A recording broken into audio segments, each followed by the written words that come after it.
Hello. I'm here with CG Spectrum, and I'm going to be talking today a little bit about animation from the hand-drawn standpoint. As always, if anybody's out there right now listening, if you have any thoughts about whether there's music playing or whether things are sounding good, I always appreciate that. Otherwise, I'll assume that things are working out just fine. You can see me and hear me, and we'll get started. So today, what I'm going to be doing is working on a scene in progress. And so I will show you what I've been working on. This is a scene that I've planned out already and mapped out a little bit. And if all goes according to plan, this is eventually going to be someone who is fighting a big giant monster. A lot of the planning has already been done on this. I started out by using some CG animation as reference.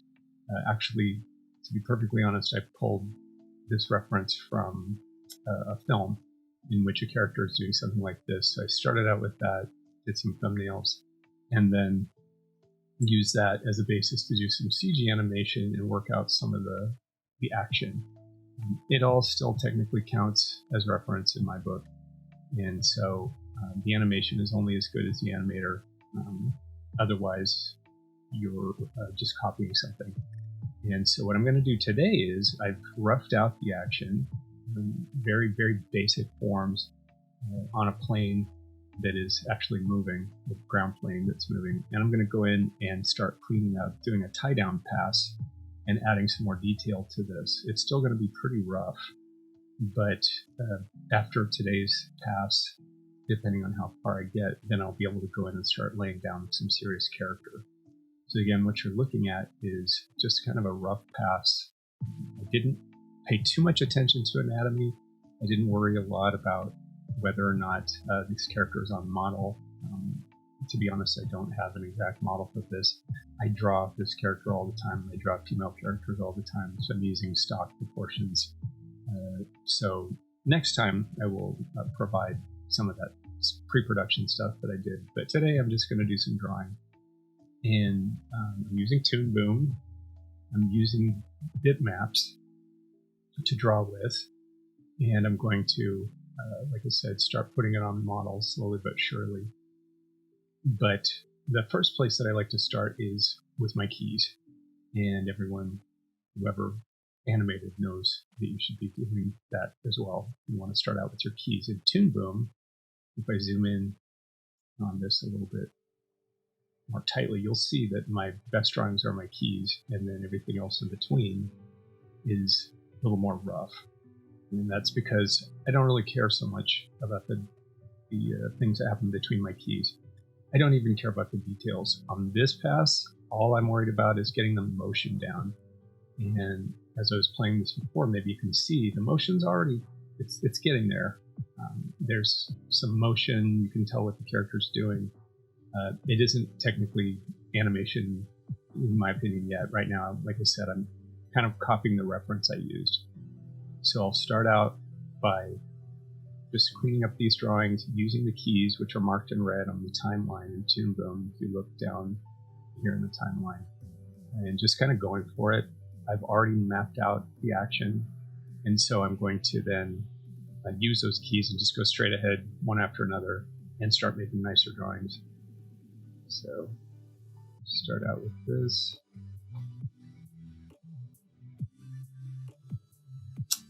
Thank you for commenting on the music. Let me know if it gets to be too much.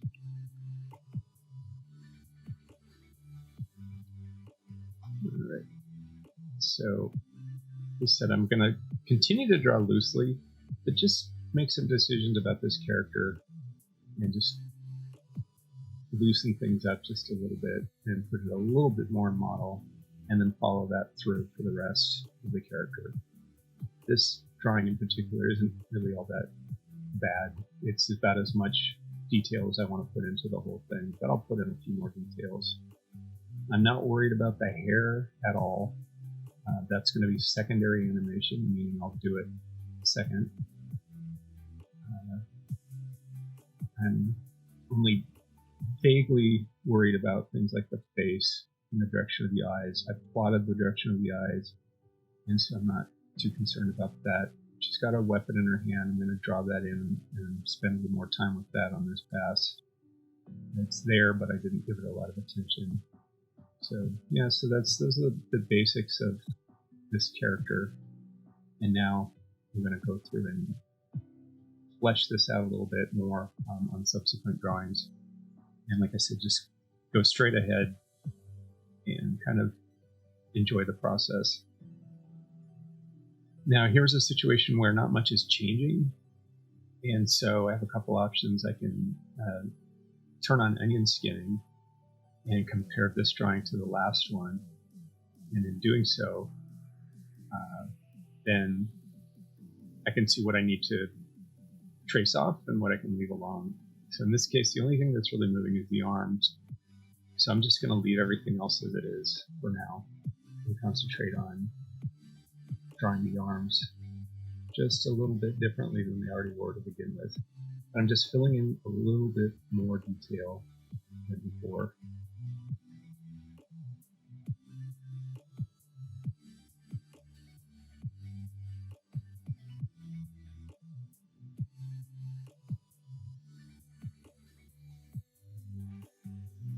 If I take off the onion skinning, then I can flip between these two and then correct anything that is going to come back to haunt me later. So the shoulders, add some more detail to them, make them a little bit more robust. None of this part really matters too much because she's not moving. Now that she's starting to move a little bit more, then it's going to make more of a difference. So look at my keys, and it looks like this one is the one where she reaches her low apex. I'm going to start by just drawing it in, drawing in more of the details, making it look more like that first drawing did. And then I'll go back and compare it to the first drawing and make sure that I'm staying on model, at least in a rough sense. I haven't made the legs too much bigger or smaller than the first drawing. And again, all this is just adding a little more detail so that when I go in and do a real tie down of this, put it on model, make it look like the actual character I'm going to use, it'll just make my life easier. So, still keeping it very loose. I'm trying to get the spirit of the thing more than the actual details. So now I'll compare it to the first one, see if it looks anything like that first drawing. Let's see how much I missed. So it's not bad. It's, again, not essential that all this looks perfect. One of the things that I teach in class, the CG Spectrum classes, is that we want the animators, the students, to really concentrate on the action first. The details will come later. It's really hard when you're first starting out. You just are like, oh, I really want to have this look beautiful from the minute I started until I'm done. And it just doesn't work out that way. Or if you do try to do that, you're going to make yourself nuts. You'll get very tired very quickly, and you won't. Either you won't finish your scene, or it's not going to look good when you finish. All right, so now that I have these drawings set up, just flipping back and forth, making sure everything looks nice. That needs to look nice, and then ignoring the rest. So now I'm going to do an in-between here with onion skin on, and in between a couple of these keys,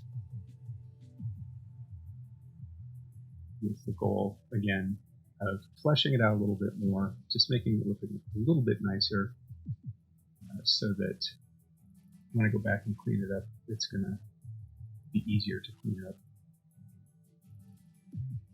And then once I get into a little bit more, then I'll do the drawings that count, which are going to be the ones that where the character's actually really moving, jumping around. This stuff, these are just going to be tracebacks eventually anyway. A traceback is basically a drawing that you trace over and over and over again. and make it look as if the character is staying in place. And you would do that in the cleanup phase. To do that at the rough phase like this is just, it's kind of wasting your time and energy. All right. So again, as long as this is roughly moving in place, this one is pretty ugly, so I'll change this in between just to make sure that it doesn't pop. Because if it pops, then it's not going to look nice when I play the speed. It's going to look as if something's wrong. So I'm just going to go ahead and fix some of the details of this arm.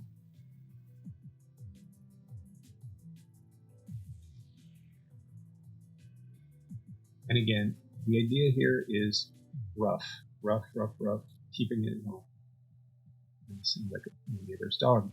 The idea is to just keep it as loose as possible because you're still changing things and you're still working things out. So there we go. So see how rough and loose that is? It doesn't matter. That's not the point. If I play this at speed, you can see that I'm just focusing on the action itself. So I'm going to go ahead and look at some of these more dynamic poses and all. Now that I'm warmed up, I'm going to save some of those poses for later and focus on one of these sections where the character is really moving and then fill it in with some more in-betweens. I'll start here.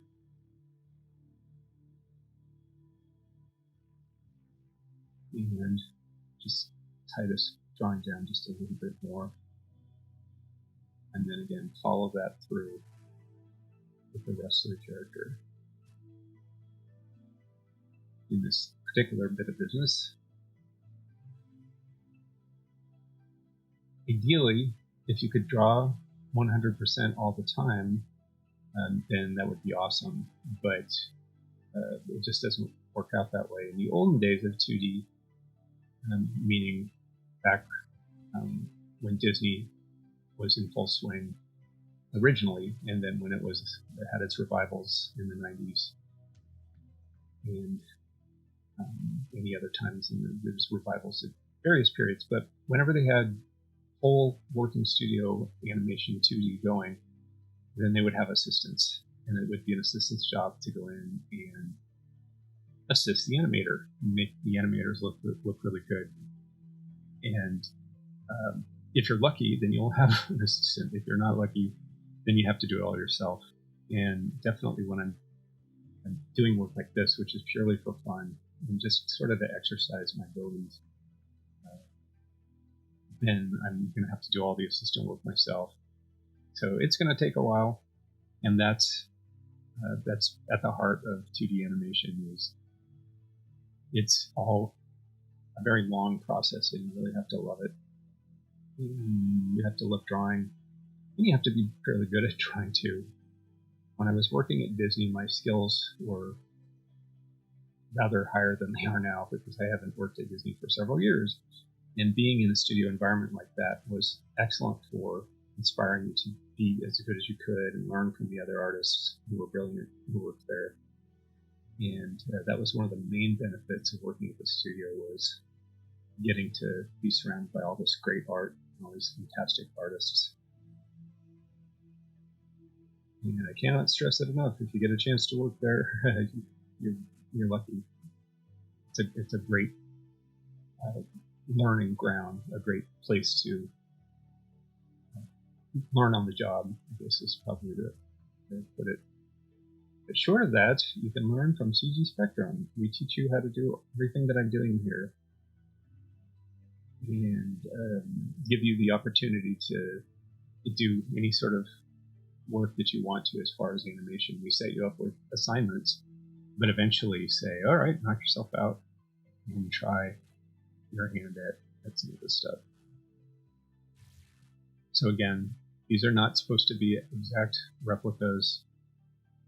These are just, this is a motion study test, and I'm going to go in and exaggerate this stuff a little bit and make it look more animated, more squash and stretchy as I go.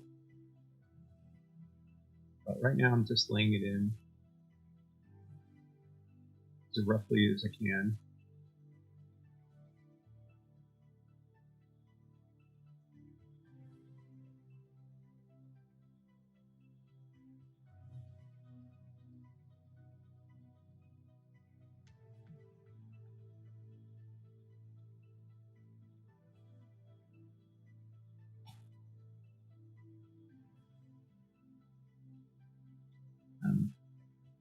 one thing that's useful about Toon Boom is you can do what I just did, which is turn your disk. So if I turn on Control Alt, if it's Command Alt on a Mac, you get what looks like an animation disk. This is the old disk that we used to use when we were drawing an animation. You can see there are two lines, a dot in the middle, two lines on the outside and a dot in the middle, and those were the pegs that you would use.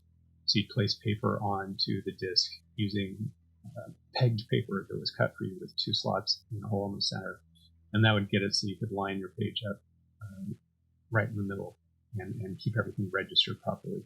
And then this hole at the top of the disk, which was either metal or plastic, that's you can stick your fingers in there and do what I'm doing now, which is slide the disk around, and then the square part was your drawing area, which would be lit from below with a light, and so they call these things a light table. And the section on the pegboard, that's usually be a ruler that you could slide the ruler back and forth. And so this way you can alternate the disk around so that you can make it easier to draw things in a style that's accustomed to your hand. So I happen to be right-handed, and so it's easier for me to draw things at this angle. And so if I turn the disk any old way, I can always draw at this angle, but the drawings will still look nice, still be able to draw the angles of the actual drawings themselves. Another thing that's important to do, which I kind of forget to do now and then, is look at your mirror in reverse. And there's a mirror command right here, mirror view tool, that gives you the ability to look at your drawings from a reverse image and go, okay, did I favor one side or the other side too much because of the angle that I was drawing at? In this case, it looks okay, so let it go and just keep moving on. I can also get here and here a little bit tighter on the drawing if I want to add more detail, but I don't really need to do that for this one because, again, drawing very rough, very loose, just trying to get the overall action. And then I'll go in and lay down things like the hands. And think about it. If I were to go in here now and construct the hand, give it perfect angle, not even perfect, it's just a rough version, but just that much alone took more time than was necessary for me to see whether the actions work in this, which is all I really care about. So just go in here and lay down a spade shape or something like that. The fingers are necessary, then I'll lay those in too, but not necessary. Now here's a really raggedy drawing that I did very quickly because I was just caught up in everything. So I'm going to clean this one up a little bit, and then I'll examine what I have so far and fill in some in-betweens just for laughs. So with this, again, this is just a character that I'm familiar with already, so I kind of know where everything's supposed to be and what the proportions are. But if that's not the case, which it often is not when you're drawing for a studio, you need to use a model sheet, which I will present next time, a model sheet that shows the way the character is supposed to look. But take my word for it for now that the character is female, is wearing boots, and tight clothing. And that's all that I needed to know for the purposes of doing this particular pass in the animation. Get rid of some of the... And I'm trying to keep it in proportion, but I'm not being dogged to it. This is not a cleanup pass, a cleanup animation in the final line, basically. This is a rough tie down. This isn't even my tie down, it's just a rough tie down. And anything, as I've said a couple times, anything I add in here that is useful will just help make it easier to tie down later. But I'm still just drawing as quickly as I can, just getting the facts of the thing, of the motion down, not the facts of the anatomy, which will all come eventually and take a lot more time. Alright, so compare these, see how I'm doing so far.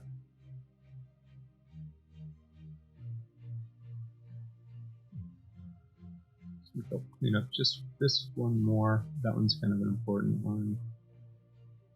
And then I'll do some in-betweens.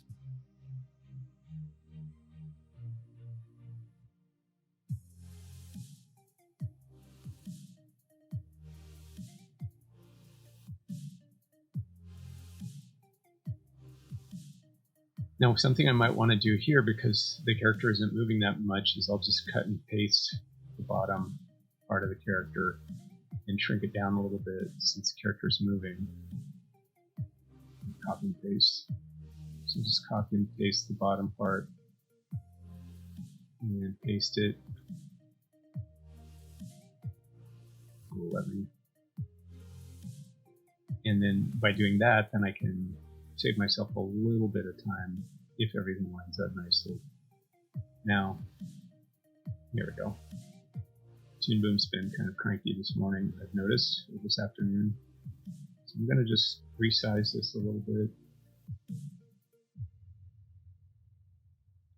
And then lay it over and see if I can use any of it. Looks like I can, but I probably have to split the legs up. So I'll cut them again. Now, all this time I probably could have just drawn it. Maybe that would have been faster. But I'll just try this and see if it works, just for laughs.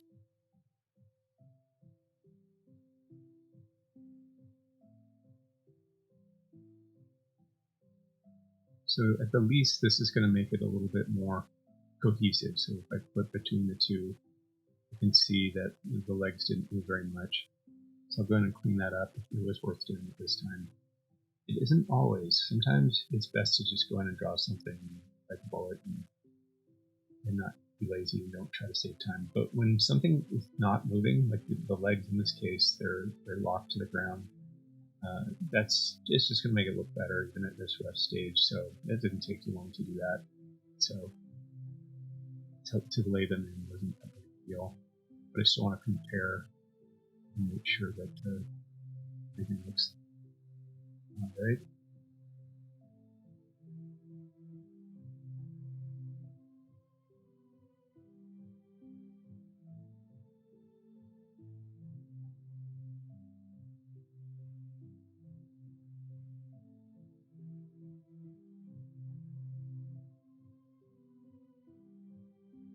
Alright, so this, what that is, it doesn't need to be there.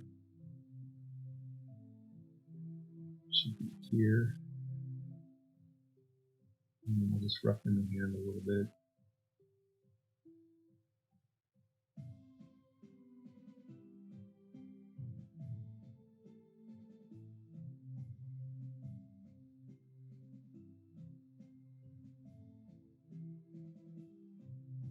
And that's pretty ugly, so I'm going to cheat it a little bit, make it look a little nicer.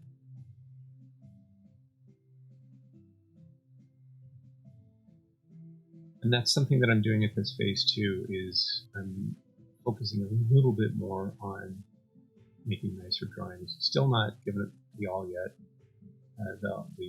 I'll go ahead, all clear, whatever.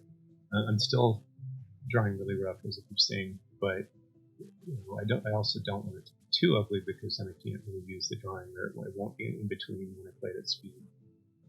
So I am definitely guilty of being kind of lazy and just scribbling something out. And then I go back later when I do a nicer tie down of it and go, oh wow, I wish I would have just spent a little bit more time working out some of those details.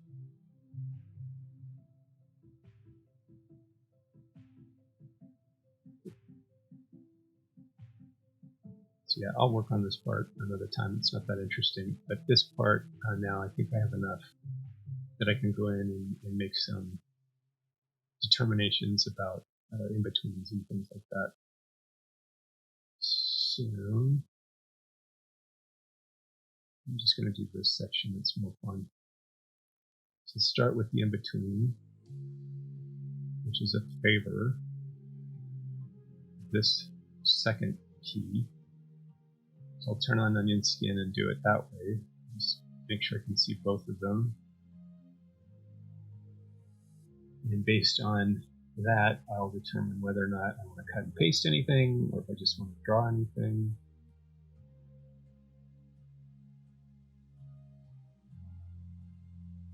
but it's pretty loose. So I'm not going to get too precious about it. It's an in-between that'll be on screen for 1/12 of a second or something like that.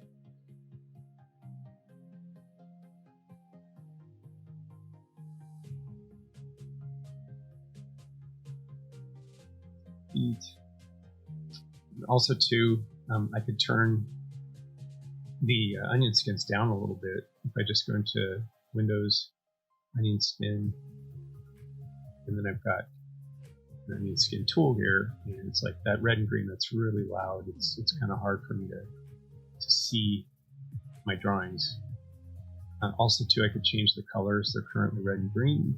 I could change them at any time if I want to, but I like them. I'm used to red and green, so I'm going to keep them that color. And continue on.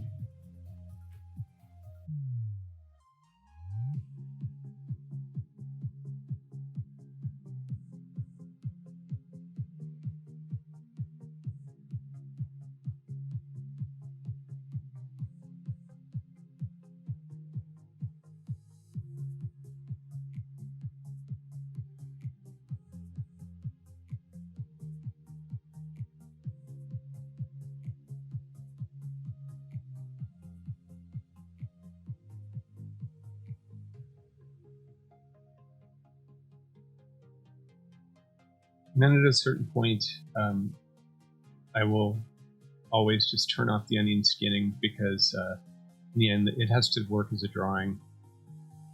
And so I have to kind of trust my drawing skills at a certain point and not just trace everything off. So now that I've got most of the information there, then I can go back in here and fix it up just a little bit.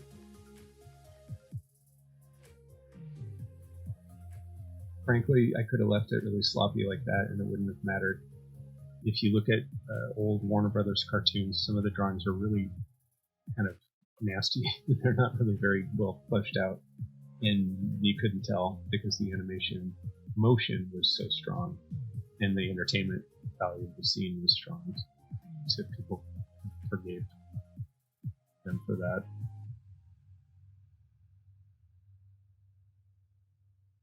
So let's fix up a few other things.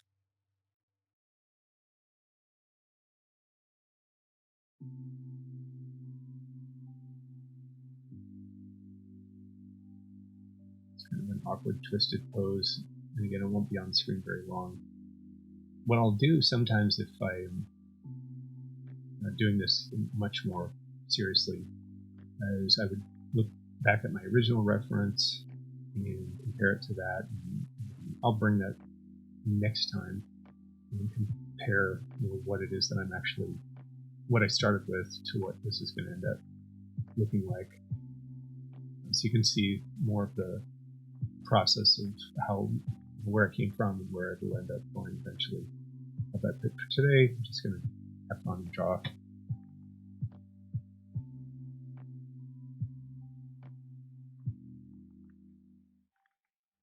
Alright, so now I have enough. We can fill in some of these betweens. So I'm going to put another drawing between these two and use that as an opportunity to do a little bit of overlap and follow through. So turn on the onion skin, make sure I'm only looking at drawing I want to look at.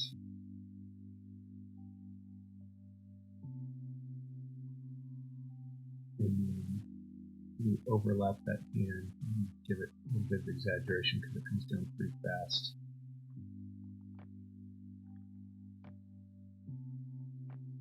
And then the rest will just be a straight in between. Just filling in the spaces. Again, I'm probably not going to even give it that much detail because as long as the part that matters, which is that arm, is moving really fast, and so that'll strobe if I don't fill it in. As long as that's taken care of, the rest is just motion. This is an in-between, and when I'm done with this scene, I'm going to chart this thing and clean it up according to my charts and not worry about too much even about these roughs, so that's why I'm not spending a lot of time on them, because I'm only using them to see the action and not using them specifically for my cleanup pass. When I do the cleanup pass, I'll do the keys, I'll go in and I make really nice drawings for my key poses, and I'll have it charted. I'll know that which drawings to do in which order, and I'll just methodically go through and clean it up. But right now, I'm just trying to get the action to it. So I play this at speed and see if that works. I mean, it's a little much, so I'm gonna tone that down. But the rule of thumb for me with exaggeration is if you can see it, if you can see the exaggeration pose, you've gone too far. And in that case, I could see it. You can see this gimpy looking hand. And so I just want the action. I don't want the actual exaggeration to show. So I'll probably put another one in between these two, but I also might do that later. Right now, you can see the key more than you can the in between more than the key. So I just switched that. I made it so the key lasts longer than the actual in between does. That's better. Now you don't see this in between as much as you see the key before and after it.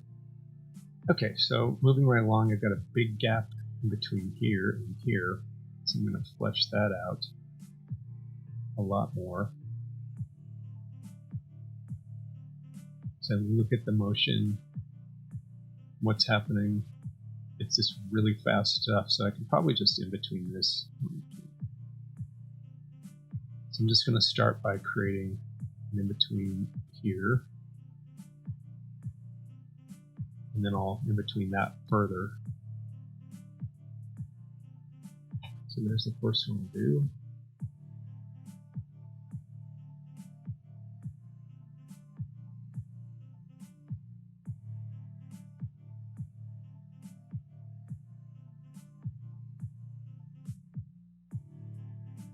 So I'm just loosely going in here and plotting out where everything, I think everything should go. So it's in favor of this a little bit.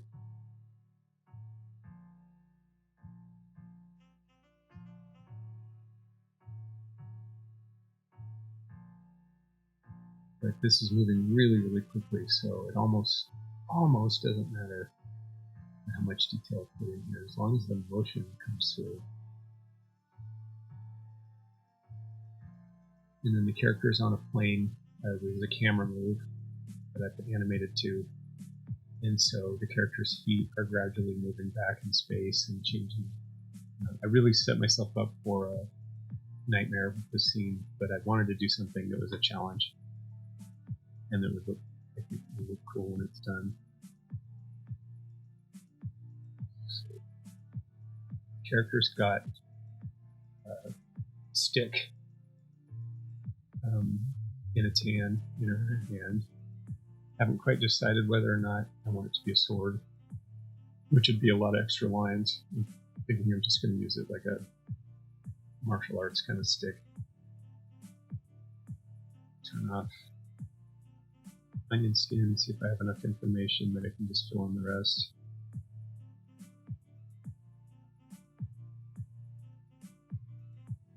Got 2 legs. Kind of got reduced to 1. I have to fix that. That may come back to haunt me. I'll just see if it works. Now, let's fix some of this up and see if it in betweens. See if that's all I have to add, or if I have to add more to make this look like it's moving right at speed. That got kind of out of control.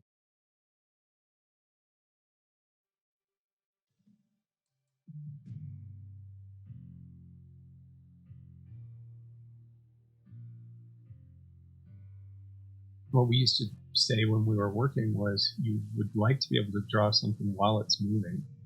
If you could, you'd animate something while it's actually in motion. But in lieu of that, you just have to flip a lot and make sure that you're stuff works when it's moving. Think this head a little bit.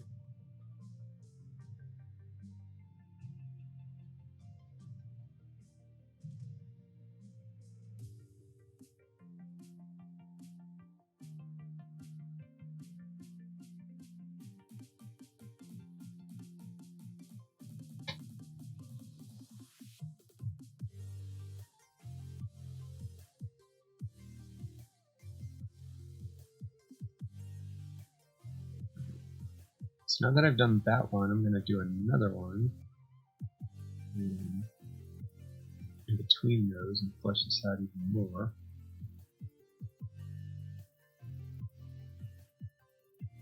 Now that I see this arm, I'm going to favor the arm up and down. It's what it's like once.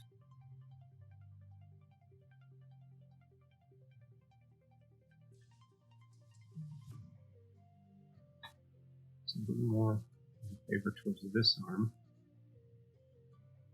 Alright, so now I'll do an in-between here, just purely to flesh out the action a little bit. Just smooth things out a little bit so when I play it at speed I can see whether it's working. I'm going to go back to this entire thing once I've done this process for the whole timeline.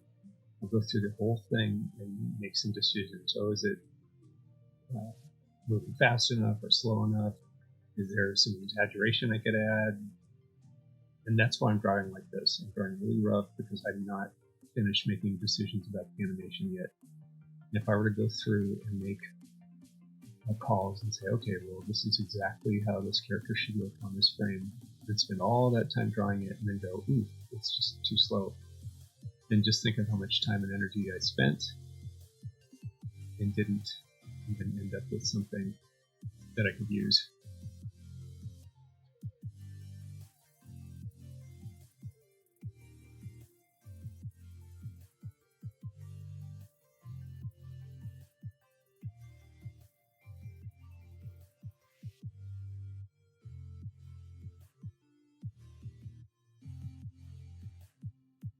Alright, so let's see if that's enough information. So now it's moving a lot more smoothly through that section, and I can start to get a sense of timing. Now I've got a sense of timing, I'm going to exaggerate this again a little.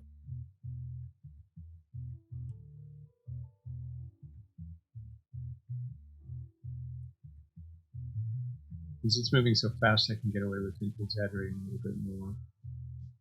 And then give it a little bit of overlap here. I don't want to get too bogged down in this because I'm going to go and do a whole pass with that later, but just for fun, I'm missing the video. Just show that you could do this. Just make these kinds of decisions while you're in the flow of it. Go, ooh, that might look kind of cool if the hand suddenly does this overlap.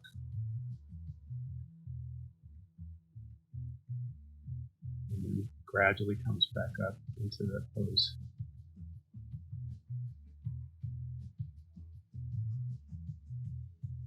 Yeah, this is some really fast action here, so it would be helpful to exaggerate this and create the equivalent of motion lines. So this is going to be a real fun drawing. I'm actually doing this one on ones.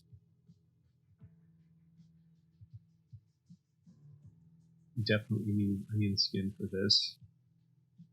But because the character is moving so quickly, I can make some interesting calls about where to put things.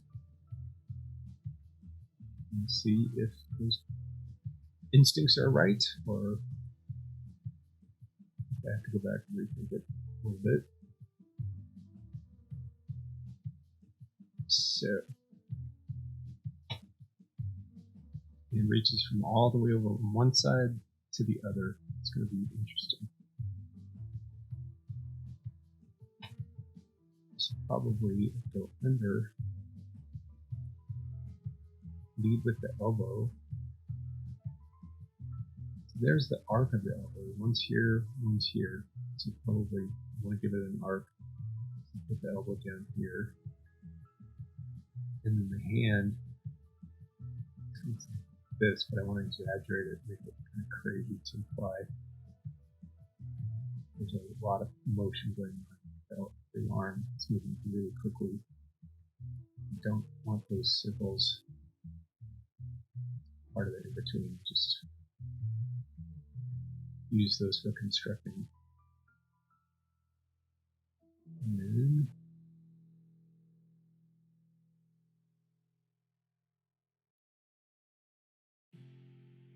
the other arm goes all the way from the back to the front in one swoop. So for this one, I'm going to favor where it ends up a little bit more than I would. So it's going to go all the way from here to here. I'm going to give it a little bit of an arc, see how that works.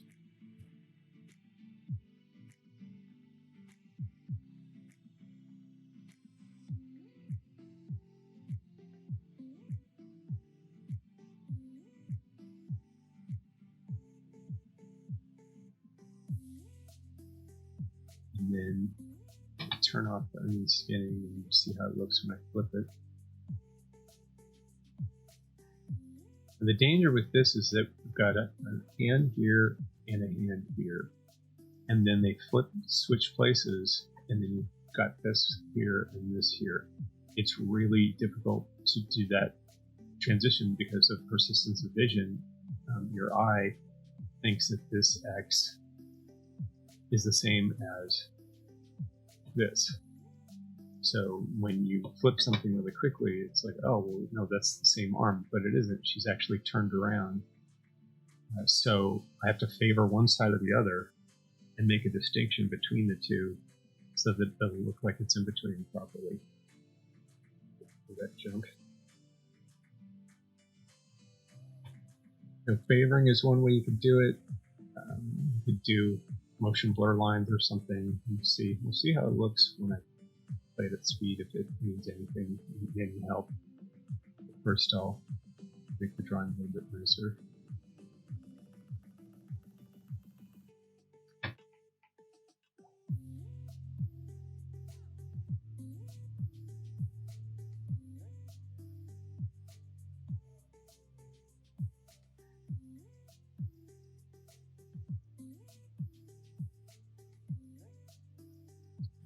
I mean, skinning to see where the feet were a bit better.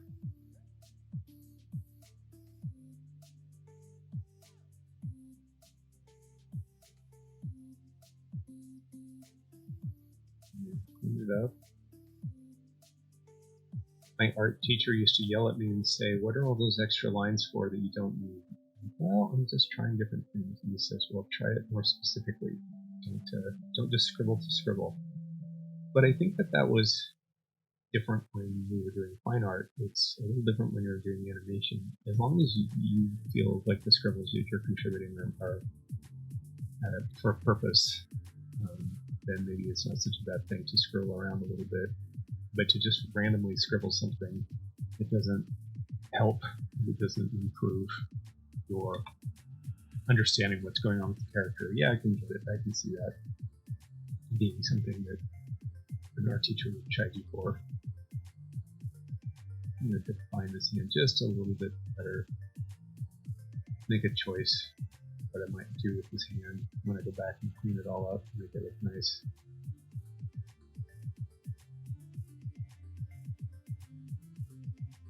And just to reiterate, one of the things that we teach in our classes is a little bit of life drawing and the importance of life drawing.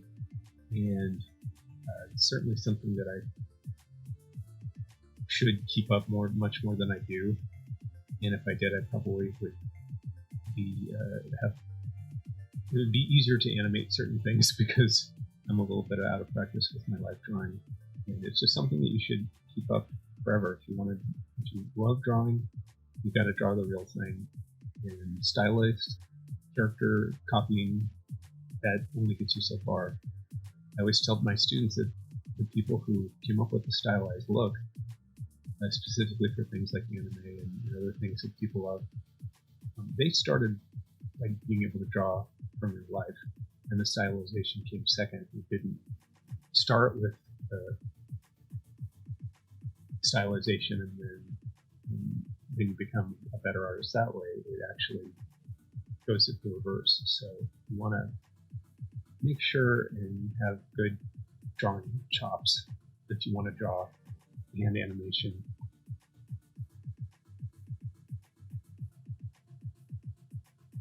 That's better. Just spend another moment on this. Again, this drawing is probably one of the least important ones. It's going to fly by so fast that it really doesn't matter. As long as nothing is too odd, it's not going to matter too much. Just give this hand a little bit of a swing to it so that when it comes up, it's a little better. Okay, now I have a big section here that's pretty choppy, and then this big flip. So that's what I'm going to work on for the rest of today, is just this part, because it's fun. It's more interesting than some of the other parts. Probably won't get this far. That's going to require some serious thought. It's doing the splits in the air, but we'll see how far we get. Alright, so clean these up first. This is a pretty easy one.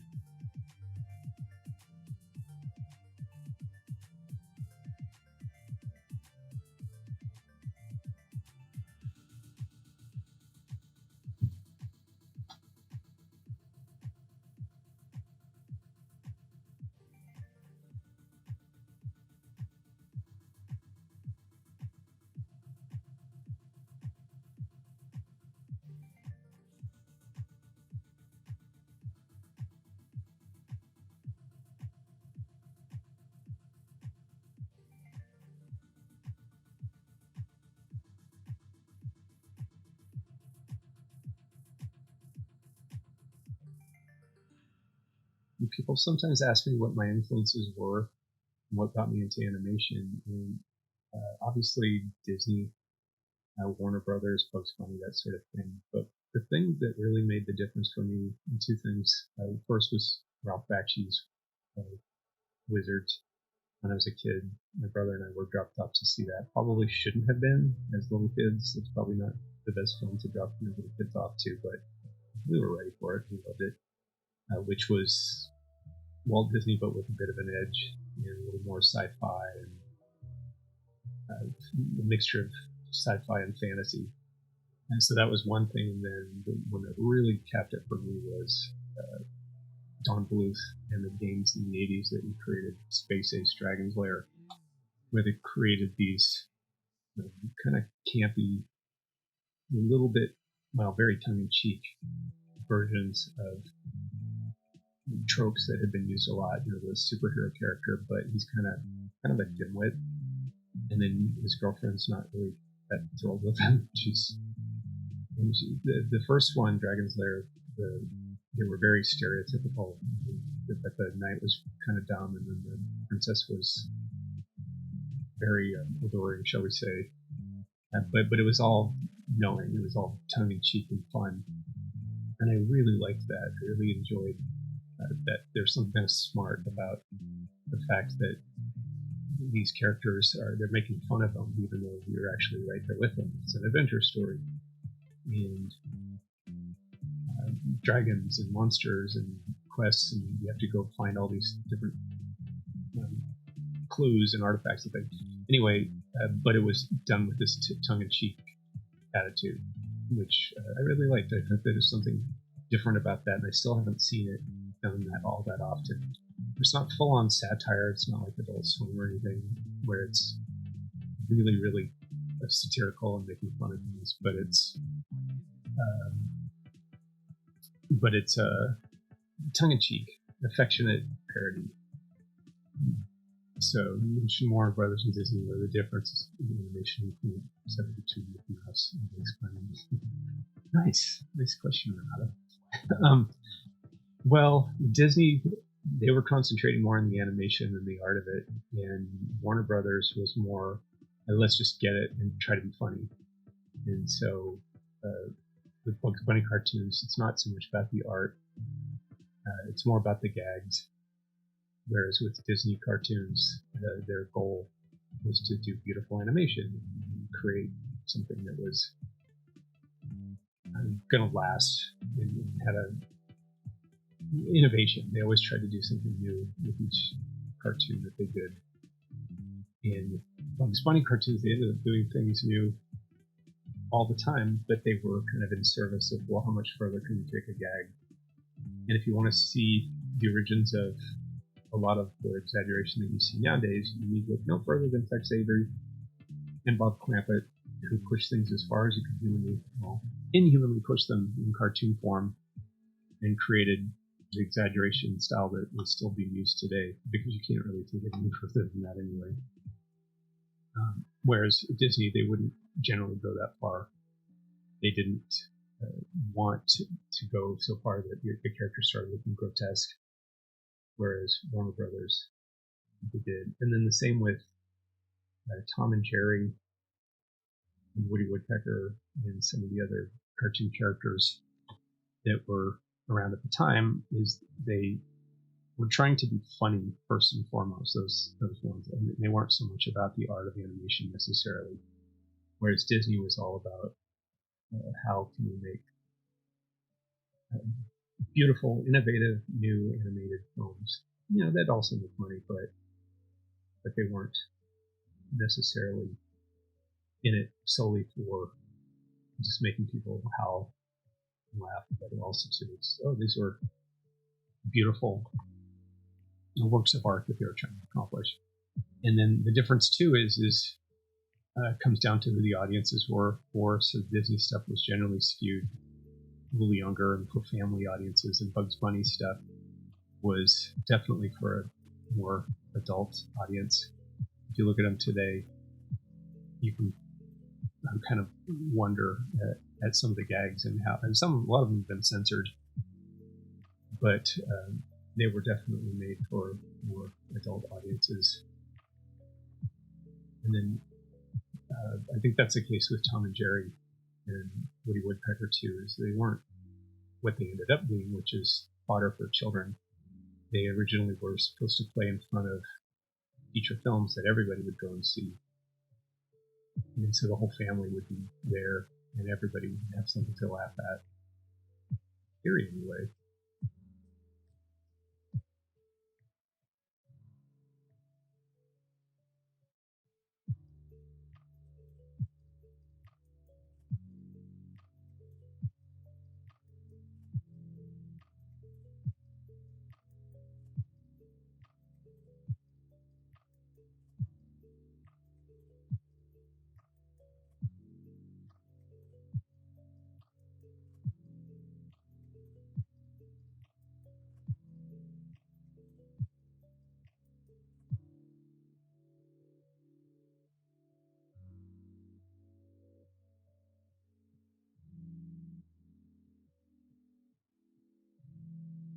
So the question is it easier to draw exaggerated animation?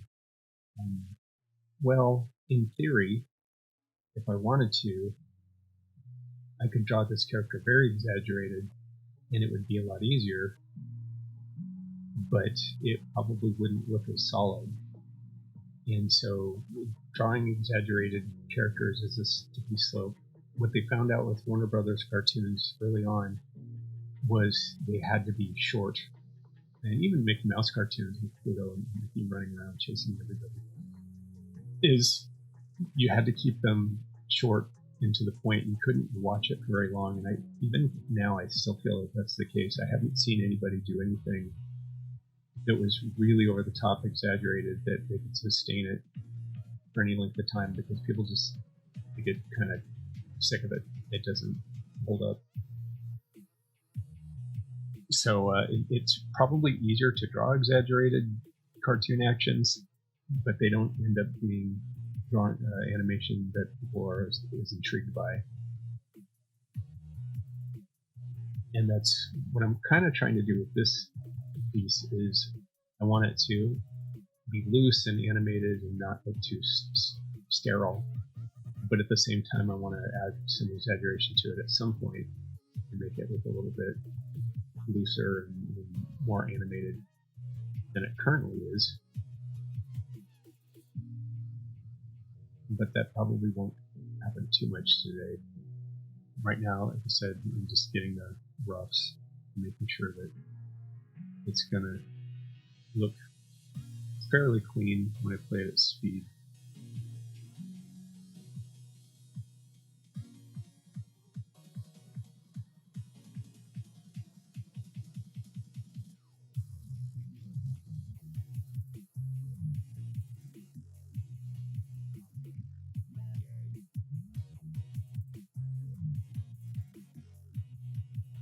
And obviously, my influence was kind of the Kill Bill sort of flying around on wires, except in animation you don't have to use wires, and that's why I chose to do it this way, is so that I can animate something that's got a lot of action to it, but in animation I don't have to worry about an actor and hanging them from wires. I can just draw them flying around and just make it look natural if I do it right.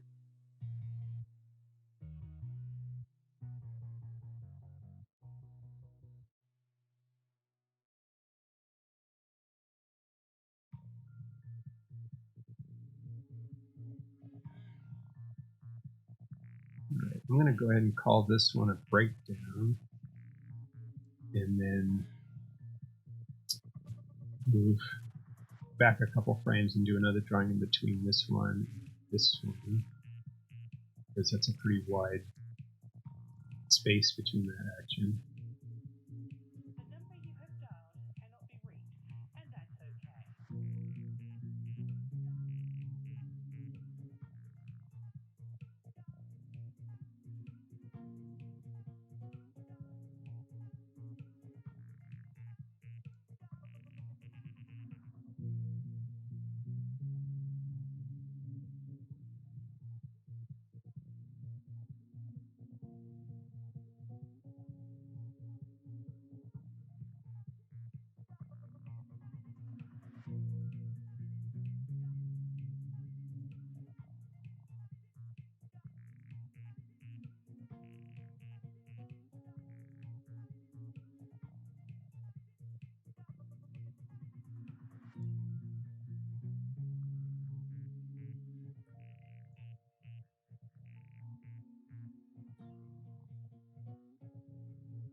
One thing that's something that is easy to forget when you're first getting started is that you shouldn't rely on either just onion skinning, which is where I've made everything translucent here, either just onion skinning or just flipping alone.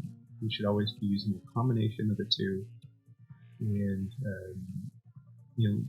looking at how the thing looks when it moves.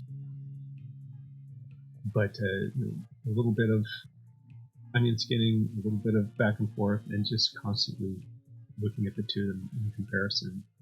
And that's the only way you can really see if the thing is working. There's a tendency sometimes to just, I'll just make it this perfect drawing, and then it'll all turn out all right in the end, and that doesn't end up being the case sometimes.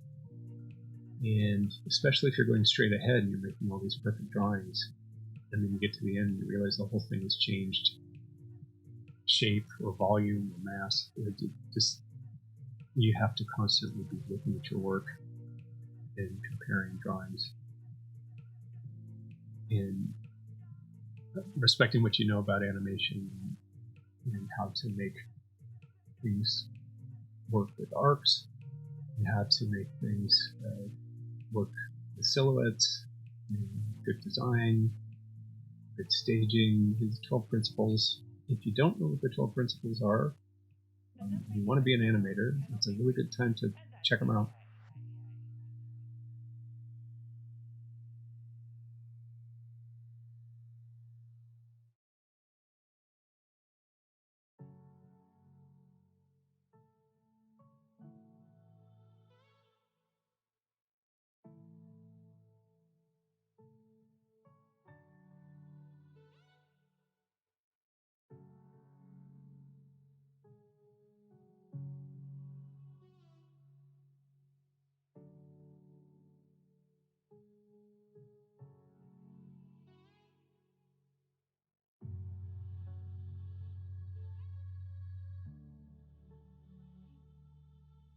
kind of cheated this head angle, so I'm going to turn on onion skinning and go back and take another look at that. And this is where, drawing a combination of clean and messy, either be your friend or be your enemy. You don't know. You get in there and go, oh, wow, that's really bad. Or get in there and go, oh, wow, that's way more detail than I needed. And it was in between just fine with all my scratchy drawings. So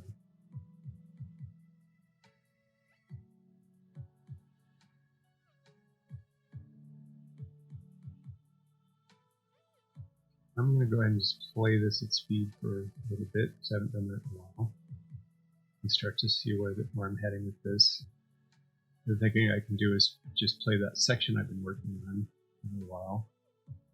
And just so you can see what's been updated recently and where I've made more specific drawings.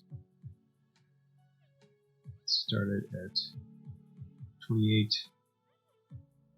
and then stop at right about here, which is probably stop today. So stop at 110, give or take. Let's see.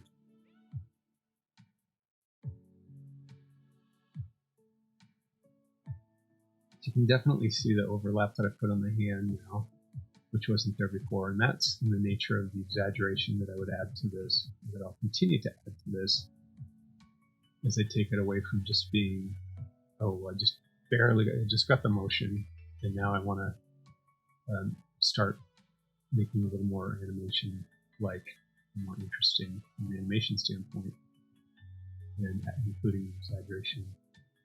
So I'm looking at this section where she turns and just deciding whether or not there are enough drawings in there or if I need to go in and fix that up. But it looks like it's playing alright. It doesn't seem to be a problem. It could be a problem when I add color to the scene. That might make it more problematic. But what I am going to do is I'm going to switch my original idea, which was to have it favor this side with the stick favor one side, and then have it favor the other, and give that an opportunity to drag, to add a little bit more drag to this.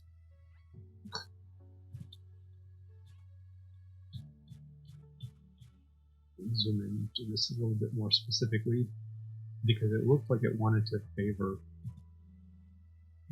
this action a little bit. I'll actually just see like some motion trail going behind it. We'll see. It probably doesn't need that much. But when we played it at speed, it looked like it wanted to favor the one side more than the other. Let's see if that's still the case.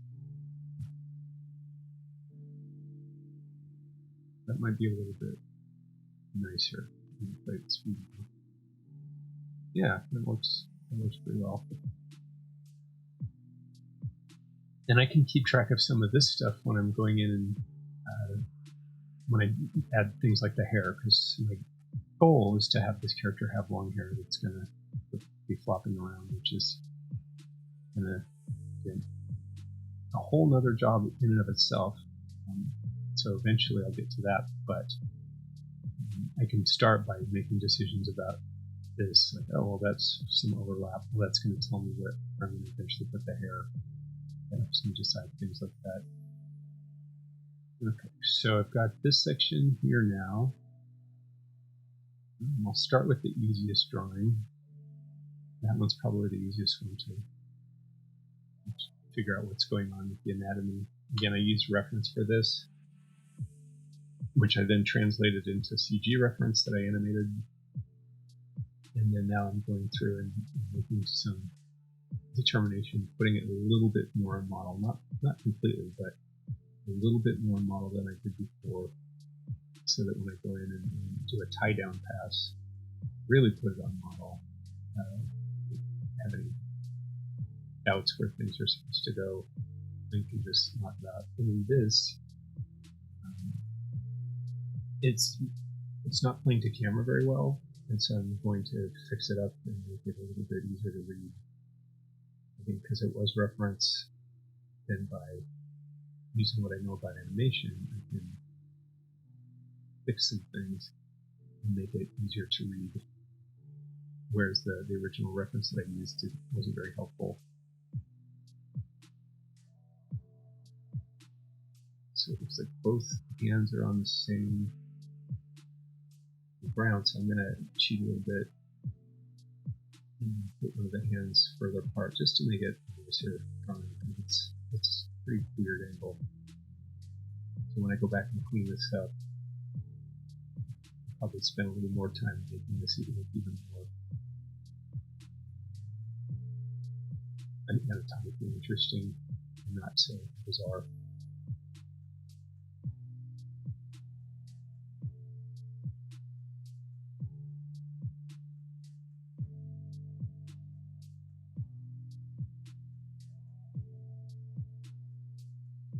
But at least this will help. So this is in the nature of silhouette. The silhouette that was originally there it wasn't very nice. So I'm going in and just fixing it up a little bit, and then when I clean it up, I'll do it even more.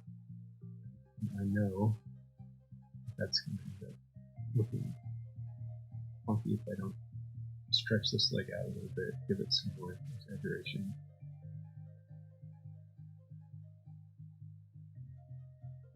So let's compare that to. So now I'm facing a problem where if I move the leg out too much, then it doesn't really help with where the foot started. So I really want to pull that back in a little bit. It's gone a little too far out. We had several scenes. I'm not going to say what movies, but we had several scenes on a particular movie I worked on where the goal was to pretty much make it as hard as it could be for us as animators. And so they had camera angles where the camera was hanging from the ceiling and the characters running up and down stairs, and we were just sort of shaking our heads going, wow, they absolutely made this as complicated as they possibly could. Interesting. And when I watch the film, I'm still not really happy with how it turned out. There are some things that just aren't meant to be done in hand-drawn animation, and they inevitably will look odd. And this might be one of them. But I think once I've worked out some of the kinks of this, it's going to actually make it look a lot better, at least than it currently does now, but maybe even better than the original reference. Which again, I will show that next time. So, alright, so based on that, I'm going to go back and fix this one up and compare it to this one.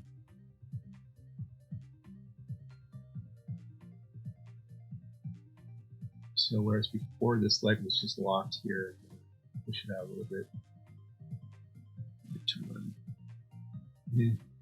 If I turn on onion skinning right now, it's going to show me all the drawings in between. That's one of the small problems. I could move these drawings to the desk and shift and trace, but that would probably take longer than to just fumble around a little bit and see if I can come up with a shape. Shift and trace is the savior of drawing like this, and I definitely recommend it for cleanup, but in this case I think it's going to be faster just to sort of rough it in. Just keep flipping it until I get the proportions right, the placement right.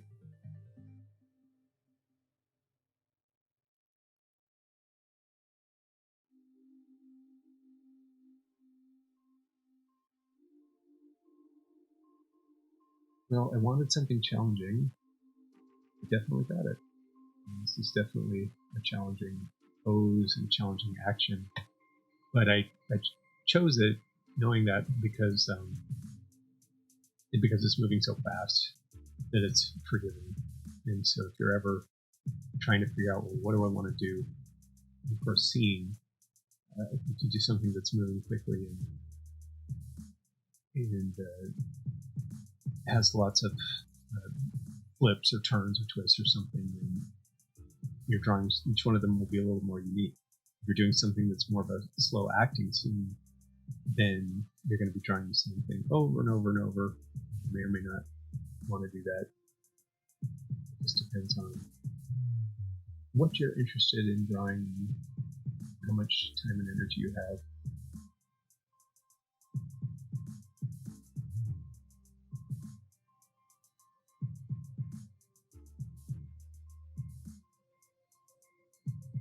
And right now, things are easier because, again, I'm roughing this out. I'm not cleaning this up. I'm not tying it down, the animation. I'm just still trying to get the flow of the animation and make sure that it is interesting to look at from an animation standpoint.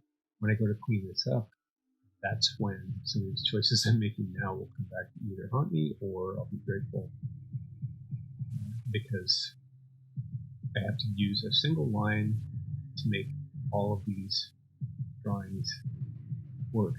So a single line around the legs, single line around the arms, and just struggle with it until I find a nice balance, proportion, and design.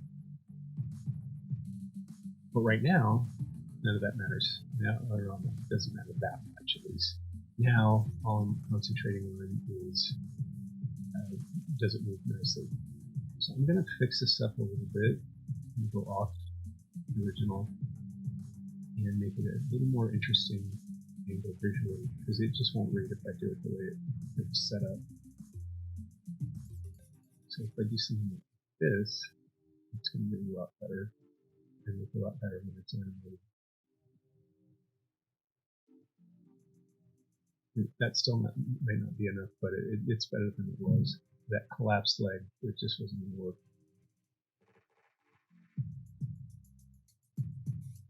So now I've got some anatomy in there, and making this look a little bit more anatomically sound.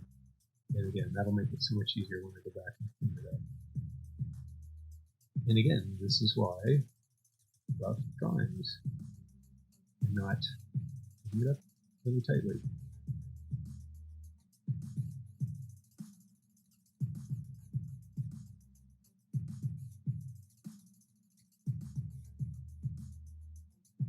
And one of the things that we teach when we're teaching life drawing to students at the school is how to represent something in perspective. And so if I was to do a hand, I'd start out by drawing a box, and then probably I would do the angle for each one of the fingers, and then think of it in terms of concentric circles that wrap around the wire. And then I can lay my lines that shape that form, the single line that's going to represent that three-dimensional form a lot easier, because I've drawn something that's got 3 dimensions to begin with. Whereas if you try to think of it in terms of where am I supposed to put this single line that represents the entire thumb? Well, that's really difficult. You have to think of it in terms of form, and it has to be a form that's animatable in this case. And so that's what I was trying to work out with redesigning this pose a little bit. Is, can I make this shape a little more animatable? So that's going to animate into this a lot better than the one that I had before, which was basically flattened.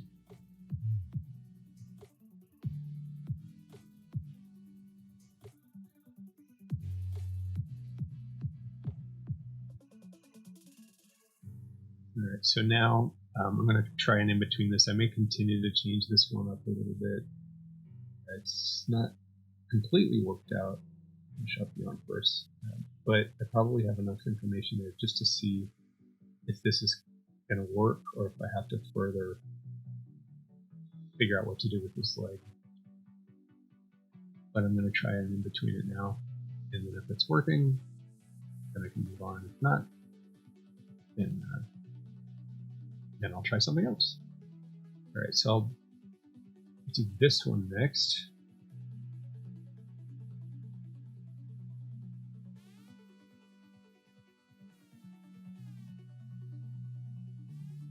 I'm going to use the onion skin tool, but only to grab information from the drawing previous. So I can kind of keep the form of the leg on the drawing that was right before this one, rather than using the one that was next to it.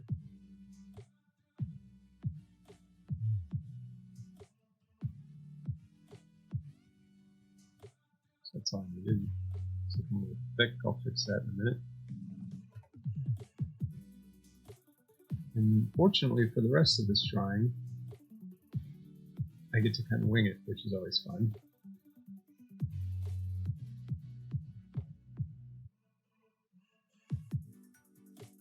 But again, the more I'm drawing this with the proper proportions and things, the more attention I give it, the easier it'll make my life later, and then it'll in between better.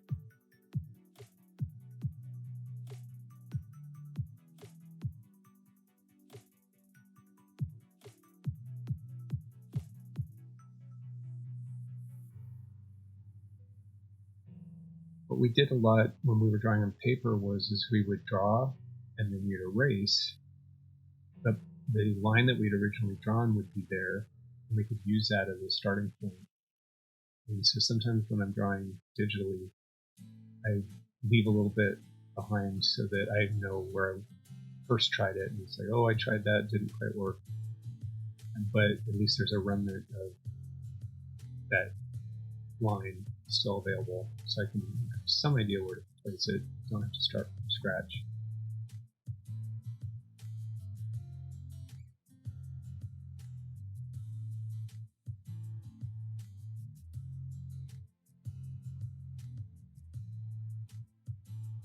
This arm doesn't animate very well. I'm going to fix it up a bit.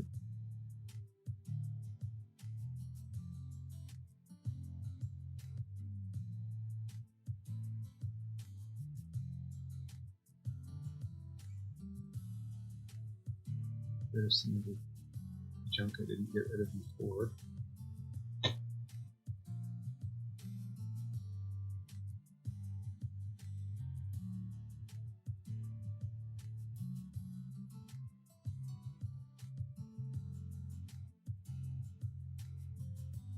And I really want the head to lead, but I'll probably go do another pass where I do the head and include the face, any expressions I want. To be honest, when you see how this is going to be when it's done, I'll show you in a sec, you may find that it's so far away it almost doesn't matter what the character's face looks like. I've specifically made this a small character, and that's why a lot of these lines are pretty rough too. I'm not worried about details on a character like this because it's going to be small, and I did that just to make life easier. And this is about the action and not so much about it. It's not an acting scene by any stretch. It's just a quick little pop into the air. Alright, so let's see if this in-betweens with the drawings around it.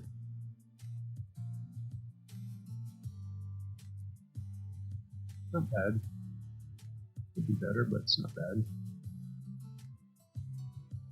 Actually, take this one. It's alright. It's just a really weird move. Alright, I'm gonna fix up this one next because I already had a drawing there, and then I'm gonna do another in between in this section. Because it's moving so quickly, I'm gonna put this on ones so that it'll look smooth.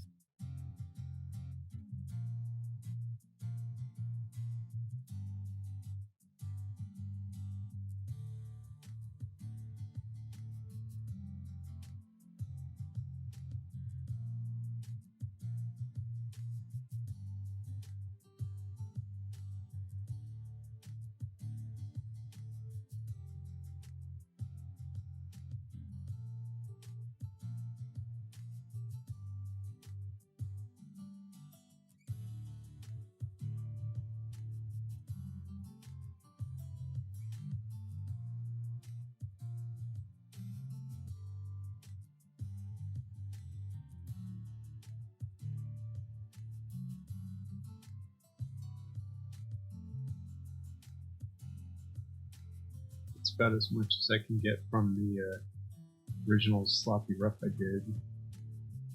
I'm gonna wing the rest of it using just what I know about the character in general.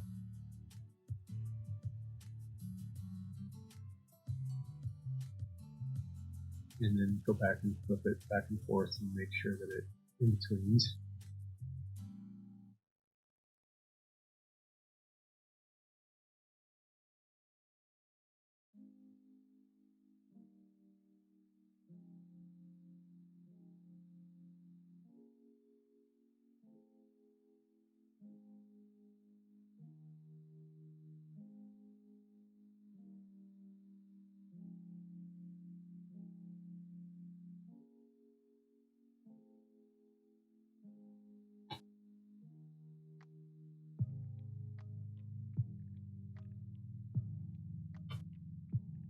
Now, if I was doing this in live action, I'd be able to do a motion blur, or if I did it in CG animation, I probably wouldn't be able to compensate with a motion blur. Can't do that here, so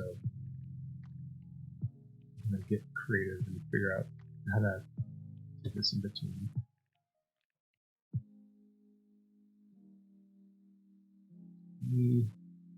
Here and then here.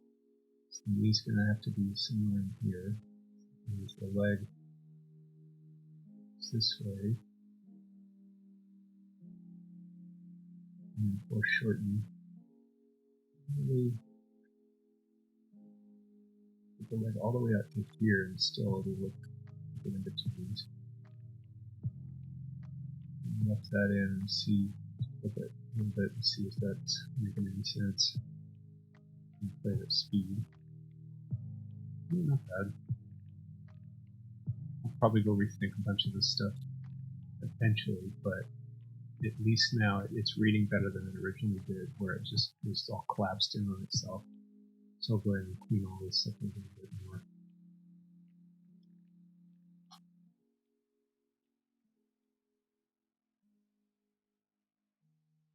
And then turn it so that I can get a better view of it. One of my chief inspirations for drawing characters, specifically drawing female characters, was Wally Wood, who drew for Mad Magazine in the 1950s. And if you look up Wally Wood, Bavavoon, or a bunch of different things you can call him, you get his female characters, which were pin-up looking characters. And it was a long time ago, and things have changed a lot. And there's different tastes, whether or not that is a good look for now, and it's up for debate. Fair enough, but that was what influenced me, and what I really liked about his stuff is he would do angles like this and pull it off. I'm not Wally Wood, so I haven't drawn as much or studied as hard. He was a master at what he did, but I used him for influence and how he would handle awkward poses like this. He did superheroes and things like that. And sometimes his work was helpful in trying to figure out, well, how do you do an angle like this? It's so weird and foreshortened. So that's one way. Alright. Now let's address ones after this pose where I changed the leg a lot. So it goes from here to here. So I'm going to have to do the in-betweens in between those. We'll look at the ones that I have, which are just bizarre. This was just roughing it out as absolutely quickly as I could, knowing I was going to go back and do what I'm doing now, which is doing a pre-tie down, tie down. So it looks like between these two, this one is probably the closest to being an in-between. So I will now address this one. Start out by doing a onion skin, looking at the two keys, seeing if that's any use. It's not bad, but I'm probably just going to have to wing this one based on the rough that I already laid down. You see that the hand is here, head is here, arm is still supposed to be on the ground.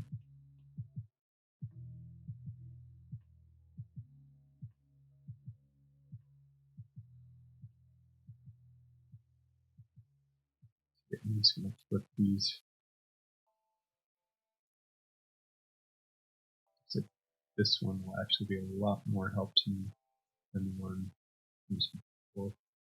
So I will change my onion skinning. So I'm only looking at two drawings. The one that I'm working on and the one right after it. And then I can compare those two and then get a lot more of the details than if I use the one before and the one after. So in this case, using the drawing after, I'm just trying to fit this into the same path that the animation was meant to go on at that point. And then once I've roughed this out and made sure it in betweens nicely, or at least kind of fits in, then I'll go back and I'll fix with the proportions and make it look a little bit nicer. Right now I just want to get as much of the information from the previous drawing as I can.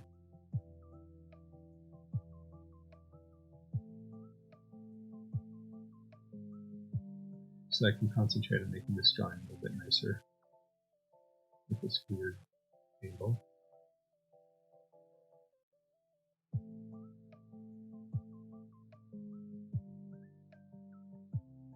Alright, so that's enough of the onion skin. Now I want to flip it back and forth a lot and see some of the things that are happening that I missed. Skip ahead a little bit, see what happens. So the hand should be on the ground still at this point. I can fix that up.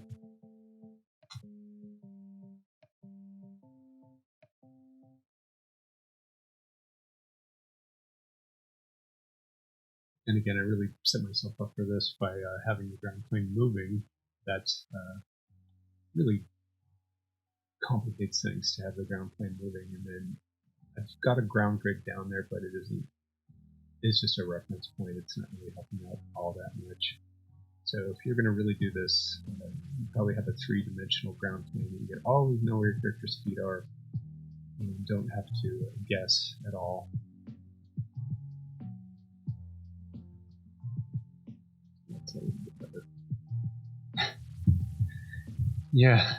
Yes, I can move my mic closer. I could probably also talk a little louder. I'm mumbling to myself. But yes, I will move this in a little bit closer. It's just nice to know there's somebody out there. Hi, Nick.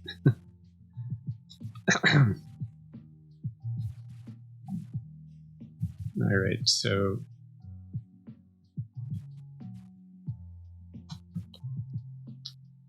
I'm going to turn the onion skin off and zoom out a little bit and run this again just to see what we got.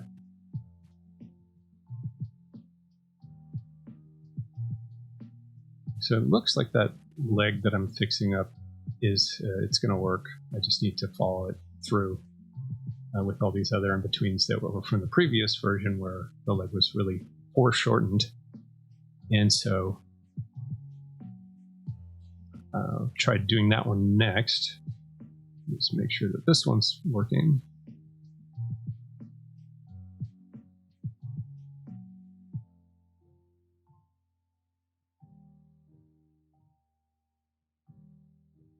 And again, I think that I will turn on the onion skin tool so that I can use that information from this previous drawing.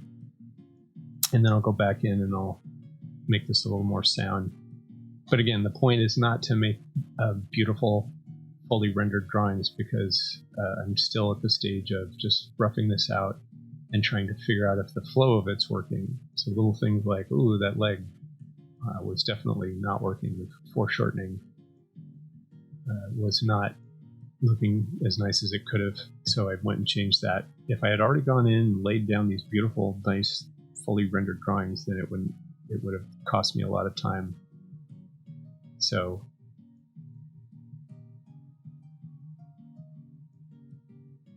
take a look at that. And then I also moved this leg, so I'm going to go ahead and just get rid of some of these original rough in-betweens because they're not helping any. And then take a look at what I've got.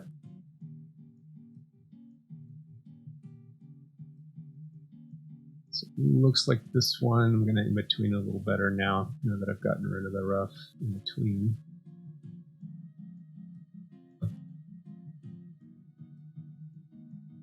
And now I can do a nicer in-between of it.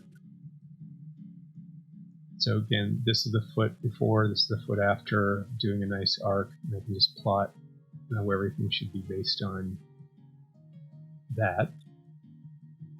And then I'll look at it and see if it's nice or if I have to go in and kind of editorialize a little bit.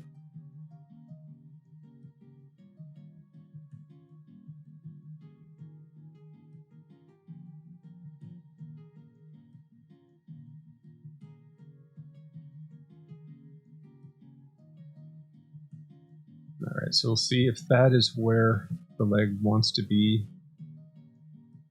Yeah, so now it's in-betweening a little bit more nicely.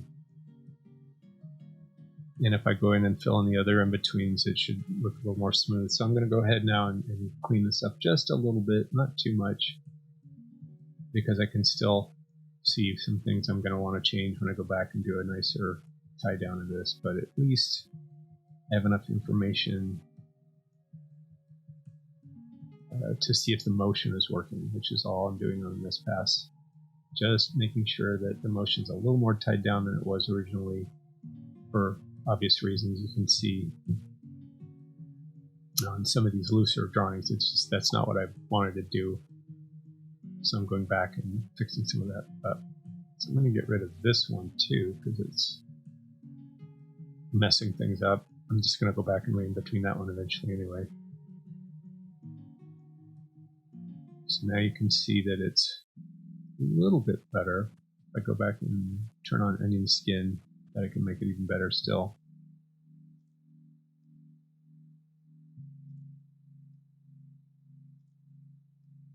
And I'm specifically dedicating a lot of time to this particular bit of business because it is so difficult. It's so foreshortened and so weird. And I decided to change it. So I'm spending a lot more time on this. But again, remember, this is all time I'm going to save later when I do a tie down pass and I don't have to work out all this stuff. And I can just concentrate on making really nice drawings. So I'm drawing a little scrappy and loose and rough with the understanding that then I'll go back and I'll either going to lay down another layer altogether and draw over the top, or use these drawings if they're not too sloppy and messy and come up with my pass where I'm going to tie things down a little bit, and then I'll be able, if all goes according to plan, then I'll be able to clean it up. But this particular part I'm just spending a lot of time on because it was really complicated. There. Okay, so now if I turn off the onion skinning and look at this, hopefully it looks a little bit more anatomically sound. And then now I'm going to fill in some in-betweens and make it look more sound, even more sound still. So let's start with this one.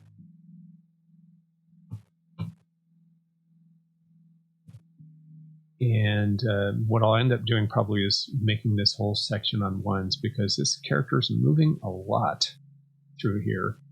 And the more drawings I give it, the more smooth the action is going to be, and the more easy to read it will be. And persistence of vision will help fill in because there'll be more legs. By contrast, more legs here, more arms there. By contrast, if I play it at speed and it's moving so fast, it really doesn't matter.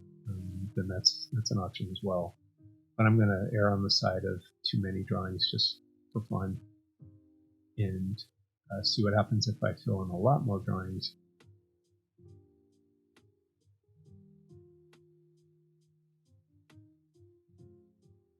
And see how the motion works. If I have more drawings than I had before, where it looked a little bit choppy.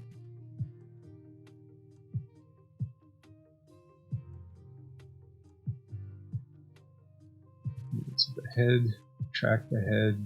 It's down here somewhere.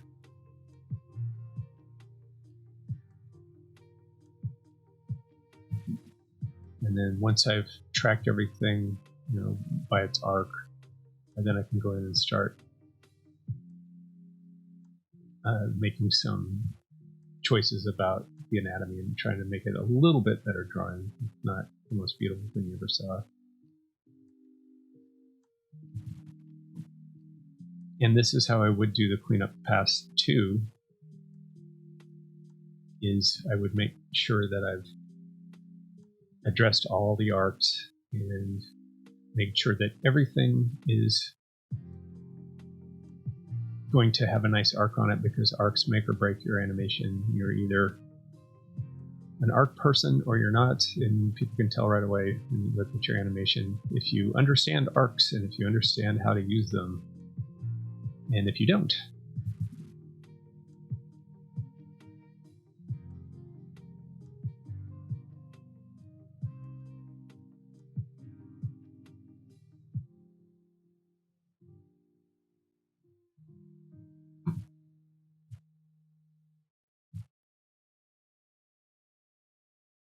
Alright, so just lay this in backhand. And just make sure that I've got everything's accounted for. Looks like I probably will have to re-in between this one eventually, which happens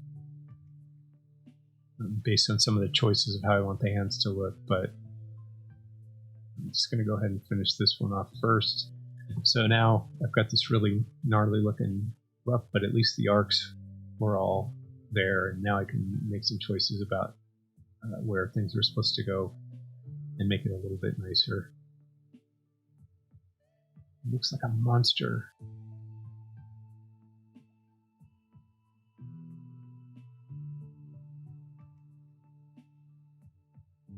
And this is on ones, so anything I do at this point is sort of just a gift. What I would do, I've said this before, but what I would do is I would chart this thing and do the major keys when I'm tying it down and cleaning it up, and I'd leave a lot of this stuff out. Actually, when I was an animation assistant, they would leave a lot of this stuff for me, or for the assistants in general, and so we got good at interpreting animators' works. One of the most difficult people to follow up was actually Glenn Keane, who is a famous animator who's brilliant, and you learned so much working on his stuff because he just drew as if he were drawing with charcoal or paint. Sometimes he did use charcoal to draw with, but he drew very loosely. And for example, on Pocahontas, he wanted it to look as if her hair was fire, and we would have to choose specific lines within all the lines that he drew. So for example, Pocahontas' hair would look something like this. If you look at the roughs, you can find them online. But he'd draw something like that, and out of that, we had to come up with lines that would not only be representative of what's going on with her hair, but would also be thick and thin and have character and retain the quality of his animation without looking too loose and too frenetic. So I learned a lot working for Glenn, and I learned a lot about passion and having passion for what you do from Glenn, because nobody had more passion, he's still around, than he does. Or he just absolutely really, really cares about animation in general, and 2D animation specifically, and has kept the torch burning all these years. Despite all the changes that have happened in animation, he's still going at it and creating wonderful stuff.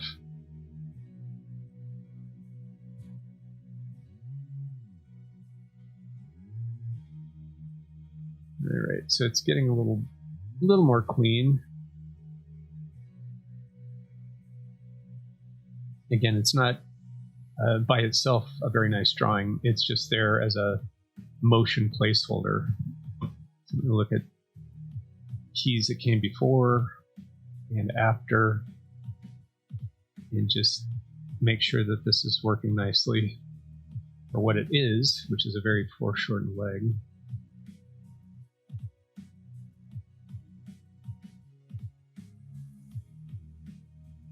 That I've readjusted since starting on this piece.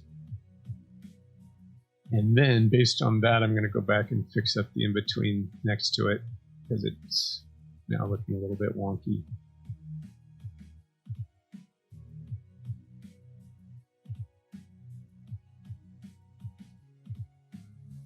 That's probably enough, at least for now. All right, so I'm going to fix this one up based on the one I just did. Not spend too much time on it. Again, if I'm spending too much time on this, then I'm losing the big picture, which is that it's how it moves that I'm worried about right now. Not, is it on model? Does this look exactly like the character? Are all the volumes perfect? That's all going to come later. Probably next time, maybe next week. But by then, hopefully I'll have worked out most of this rough stuff. And you can see that it's working as far as the motion goes, and then it's a matter of just making my drawings much better.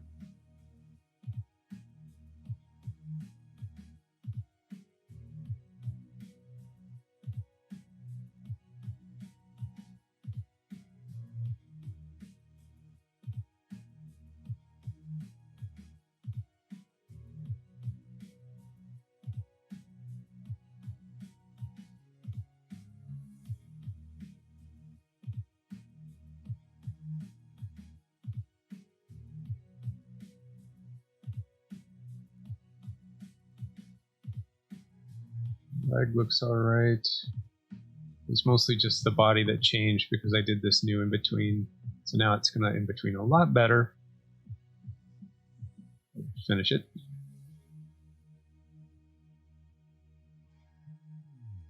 And then I'll take a look at the whole thing again because I haven't done that in a while. Just make sure the whole thing is kind of working right.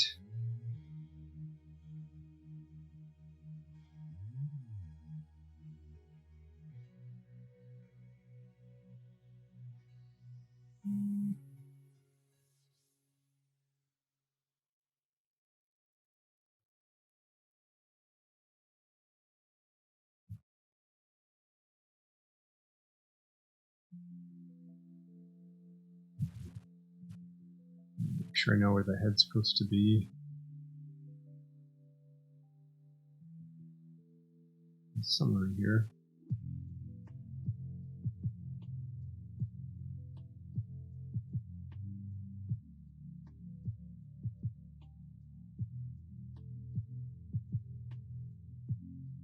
All right, so now I'm going to take it off of onion skin and just kind of draw it.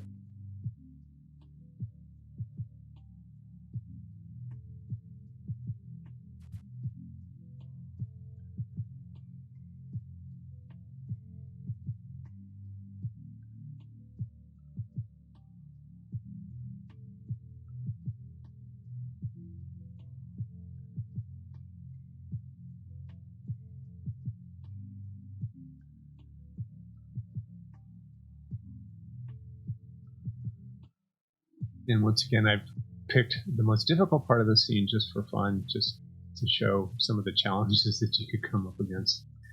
It isn't always this wild, but that was part of the fun too, is to do something that was a little more challenging and try to pull it off. And then by way of demonstration, show how much you can get away with. If you're just concentrating on the motion, because again, so many animation students are trying to do a beautiful drawing every single time with every single frame and end up getting really exhausted after about 5 frames.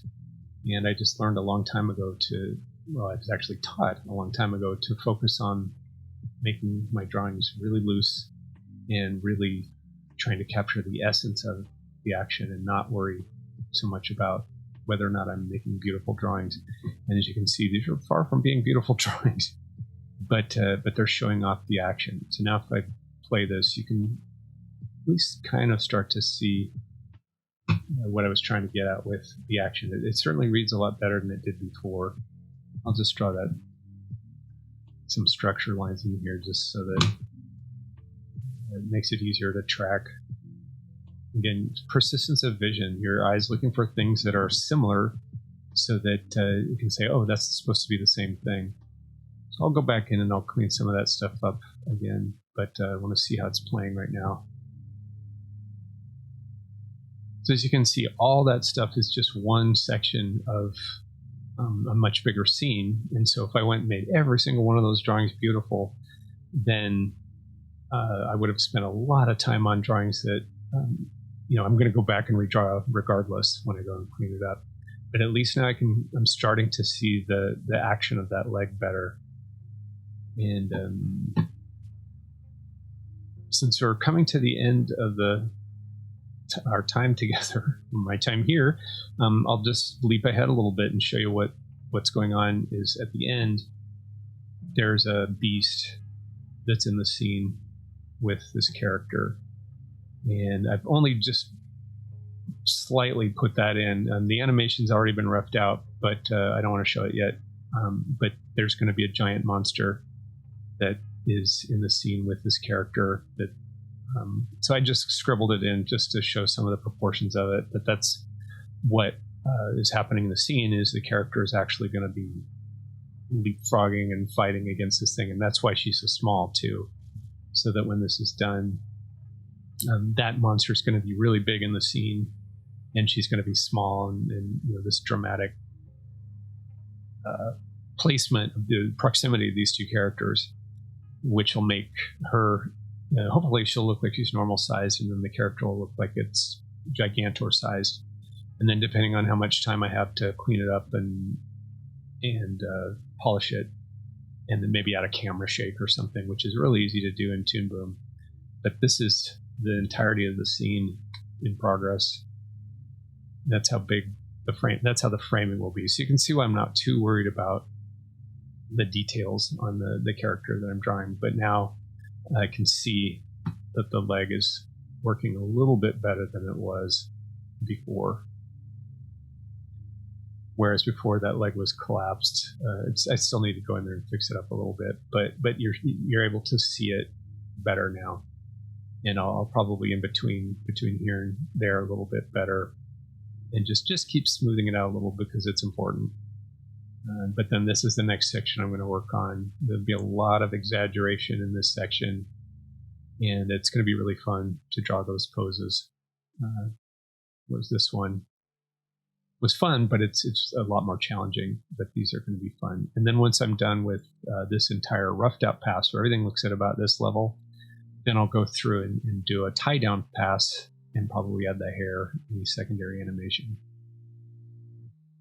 So with the time that's left, I'm just going to finish off a few more, just do a little bit more of this, and then call it a wrap.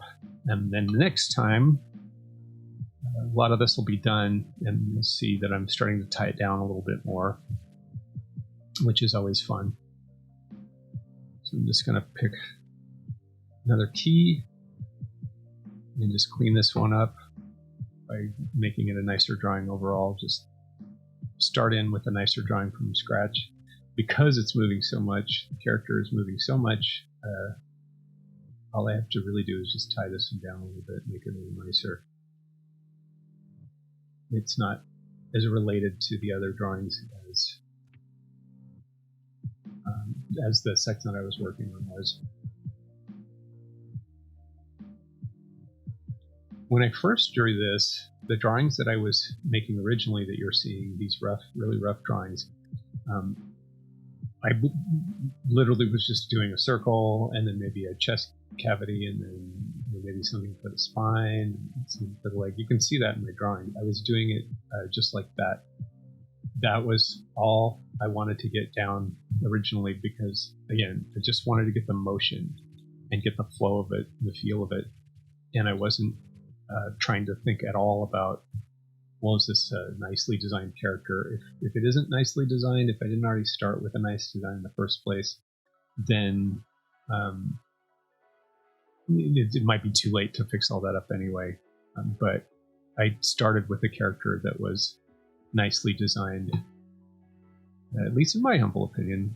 I started out with a character that was something that I like to draw a lot, and again, I'll show that next time, what the design is going to end up being ultimately. But for now, I'll just rough out some more of these with the next few minutes I have.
Thank you, I appreciate it. Thank you to Naughty Steph.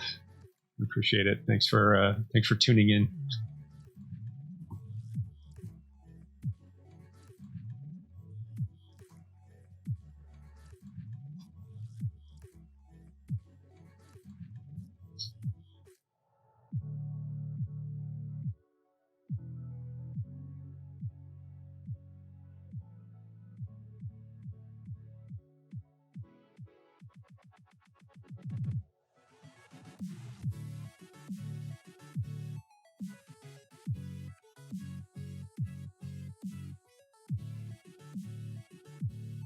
Obviously, this is where it gets fun. These are actual drawings that are not impossible to draw. But again, it's good to challenge yourself. It's good to work on stuff that's makes you think. And by next time, I will have worked out a lot of those other poses. But at least you get to see what happens when you're like, oh, well, the original design isn't working so well. I need to make this more animatable, give this silhouette more. And then the real fun comes later when I start tying this down, making it look more like the actual final character.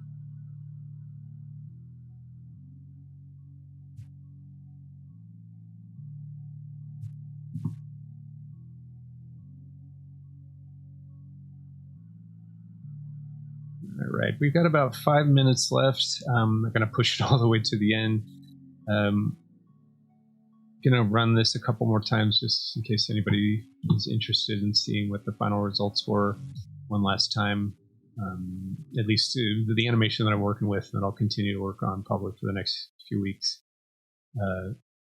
That's the general idea without the background, without the monster that's the foe, which was based on reference, which I then turned into CG animation information, just blocked out, using a polygon shapes and things. And now I've done a really loose pass, and I'm doing a little bit tighter pass, and then eventually I'll do a tie down pass, which will then become a cleanup pass. And yes, that is why animation takes so very long. So respect your animation friends. Next time you see a animated movie, just remember how hard it is to create animation and how much love went into it, and enjoy it and have fun. Thank you for joining me today, and hope to see you next time.